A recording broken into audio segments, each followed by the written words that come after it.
Hai Kadrun, siap-siap menjenguk junjunganmu, Tuan Guru Rocky Gerung di balik jeruji besi.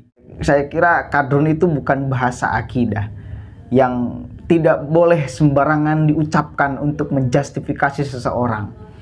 Ini mah untuk melebeli orang yang punya ambisi yang berlebih dengan memakai cara-cara kotor, seolah Tuhan diwakili oleh mereka, seolah memang benar Tuhan sejahat apa yang dia ucapkan.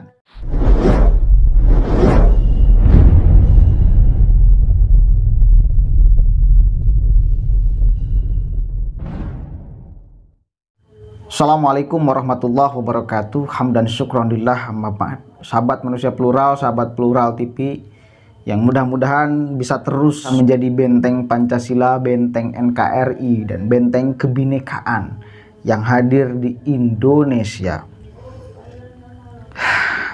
Ada yang masih trending mengenai Rocky Gerung tentang penggusuran rumahnya oleh Sentul City. Wah, menuai reaksi dari berbagai pihak.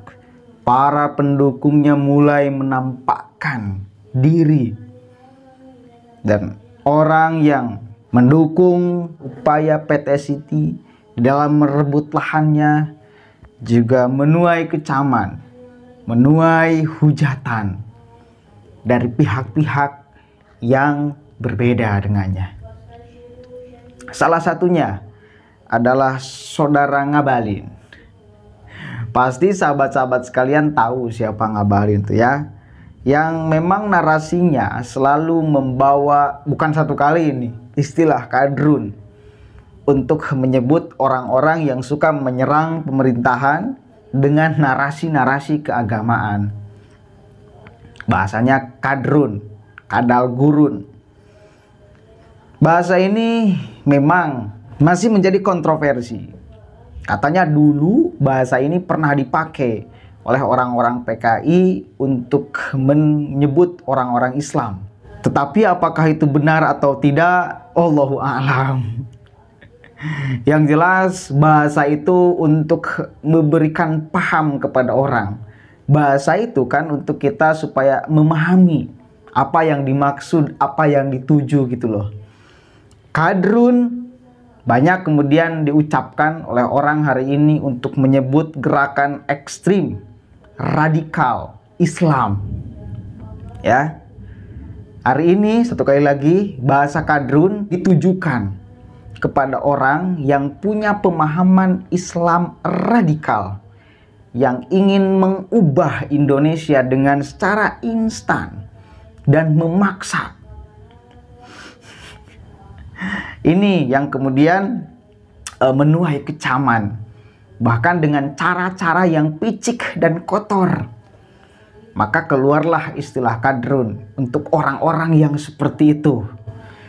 Bahkan saya juga sesekali pakai candaan itu istilah Kadrun untuk menyebut mereka-mereka gitu loh ya. Tapi ya wis, satu kali lagi bahasa itu untuk supaya orang paham maksud dan tujuan.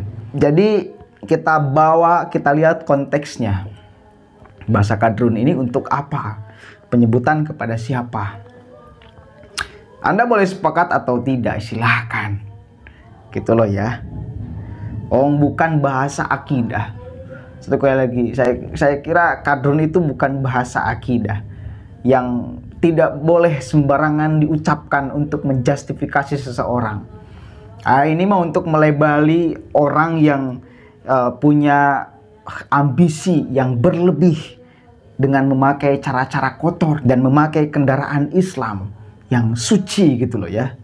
Cara-cara kotor pakai kendaraannya Islam. Jadi kelihatannya baik, kelihatannya suci, padahal tetap saja yang menumpanginya ya kotor. Kita harus memahami itu. Nah, malam ini tadi siang hari Senin ya, ini Ngabalin itu kan sangat diserang oleh para pendukung Rocky Gerung. Tuan Guru Rocky Gerung. Wah, diserang habis-habisan. Nih udah ada beritanya. Ngabalin, "Hei Kadrun, siap-siap ngejenguk junjunganmu Maha Guru Rocky Gerung di balik jeruji besi." Sekali lagi, "Hai Kadrun, siap-siap menjenguk junjunganmu Tuan Guru Rocky Gerung di balik jeruji besi." Ini yang ramainya ada bahasa kadrunnya. Kenapa kok ada bahasa kadrunnya gitu loh? Oh, kan riak-riak para pendukung Al-Mukarram, Al-Alim, Al-Ulama, Al-Alama Rocky Gerung. Wah, reaksi. Kita akan baca sedikit ya. Tenaga ahli utama kantor staf presiden KSP Ali Mukhtar Ngabalin memberi peringatan kepada kelompok yang kerap mengkritik pemerintah untuk bersiap-siap menjenguk pengamat politik Rocky Gerung di Bui atas kasus sengketa lahan rumah Rocky Gerung di Desa Bojongkoneng, Bogor, Jawa Barat. Tanah itu diklaim oleh PT Sentul City. Rocky Gerung diminta segera mengkosongkan rumahnya dalam waktu 7 hari. Menurut Ngabalin, jika Rocky Gerung masih berkelit, maka perkara ini bisa jadi berujung penjara bagi dirinya. Ali Ngabalin menggunakan istilah kadrun, kadal gurun, merujuk pada kelompok pengkritik pemerintah Joko Widodo Ma'ruf Amin. Dia mengatakan Rocky Gerung adalah panutan para kelompok ini. Ya, Rocky Gerung kan maha gurunya kadrun kan. Kadrun itu mau berpendapat tunggu setelah Rocky berpendapat. Jadi maha gurunya, junjungannya, kata Ali Ngabalin seperti dikutip dari berita populis. Ali Ngabalin secara pribadi menyatakan dukungan kepada PT Sentul City untuk mengebut perkara itu hingga tuntas. Sama Sentul City saya sudah bilang di Twitter kan, gaspol aja. Ali Ngabalin menegaskan bahwa persoalan yang dihadapi Rocky saat ini bukanlah masalah politik, bukan masalah kebebasan berpendapat dan bersikap, tapi masalah hak kepemilikan tanah lahan. Dia dalam kurung Rocky Gerung bangun di atas tanah yang dia tidak tahu peruntukannya, atau dia tidak tahu tentang kepemilikan yang sah dan lain-lain. Kan dikasih waktu itu 7 kali 24 jam. Kan informasinya ya harus bergeser, jangan lagi tinggal tandasnya. Nah kemudian bahasa kadrunnya ini ya, bahasa kadrunnya ini yang menjadi ramai. Maka istilah kadrun. Nah saya tadi sudah ungkapkan sedikit ya, istilah kadrun untuk melabeli jidat siapa hari ini, untuk supaya dipahami. Apakah ada orang-orang seperti itu? Yang jelas ada. Kita tidak bisa lagi menutup mata terhadap orang-orang yang seperti itu, yang menyerang pemerintahan yang sah atas nama agama, memakai kendaraan suci agama. Ada memang orang-orang yang seperti itu, dan bagi saya mereka lebih kurang ajar. Penyebutan istilah kadrun itu bukan penyebutan di wilayah akidah, maka saya kira tidak terlalu berbahaya. Itu kalaupun mau dikaitkan itu hanya urusan politik semata. Ya, itu hanya urusan politik semata. Kalau kita mau didudut gitu loh ya, oh itu hanya istilah politik, nggak ada sangkut pautnya dengan akidah. Tapi apakah sadar mereka-mereka yang selalu mengatakan kepada orang lain yang berbeda dengannya, yang berbeda pemahaman agama atau cara pandang atau sikap politiknya, selalu menyebutkan kata-kata kafir, kata-kata haram, kata-kata munafik, kata-kata apa lagi? Biadab, laknatullah. Itu bahasa apa? Dia sudah mengklaim kebesaran agama untuk ditujukan kepada orang yang dia benci. Dia mengklaim nama Allah untuk memukul orang lain yang dia benci. Seolah Tuhan diwakili oleh mereka. Seolah memang benar Tuhan sejahat apa yang dia ucapkan. Apakah itu tidak lebih berbahaya? Kata-kata munafik itu kata-kata agama. Kata-kata lanatullah itu kata-kata agama. Bisa jadi kata-kata akidah, haram, dajjal. Kan? Itu bahasa-bahasa yang saya kira harus dihindari kalau kita beragama dengan baik.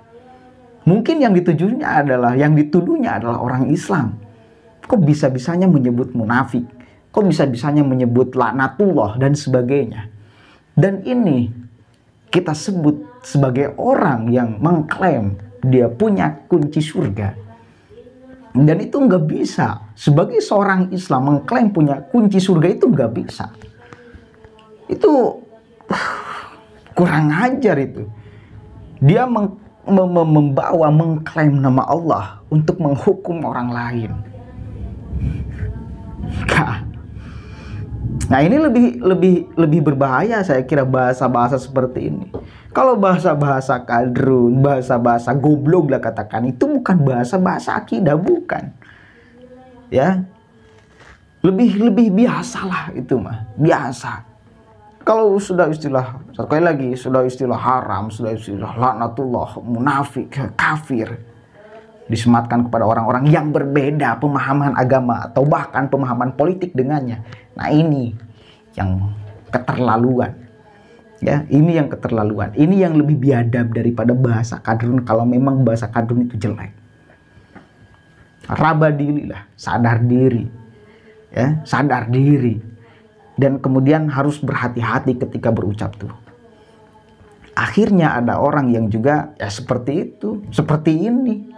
Seperti saya juga kadang-kadang sebel kepada orang-orang seperti itu. Maka kadang-kadang saya juga memakai istilah kadrun untuk melebeli mereka. Untuk melebeli orang-orang yang menyebut negara ini togut. Untuk melebeli orang-orang yang mengharam-haramkan tradisi yang sudah melekat, hadir di Indonesia. Kita sebut aja kadrun, kadal gurun. Ya. Untuk orang-orang yang sebetulnya hanya untuk kepentingan dirinya dan kelompoknya.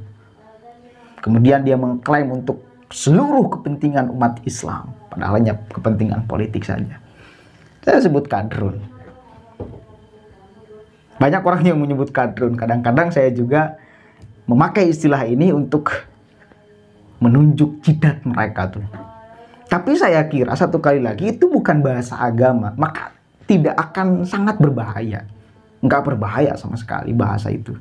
Tapi kalau sudah istilahnya yang tadi saya sebutkan, istilah-istilah tauhid, istilah-istilah agama, maka ini yang berbahaya. Contoh misal kita menyebut kepada orang lain itu kafir. Ya, sementara orang yang kita tuduh itu muslim. Maka istilah kafir, kekafirannya itu balik ke orang yang menyebutkan. Baliklah itu. Jelas, Nasrullah Mutawaffik juga sudah jelas. Jangan sembarangan. Jangan sembarangan memakai istilah agama untuk melegitimasi nafsu Anda. Allahul muwaffiq ila aqwamit thoriq, wallahu a'lam bishawab. Assalamualaikum warahmatullahi wabarakatuh.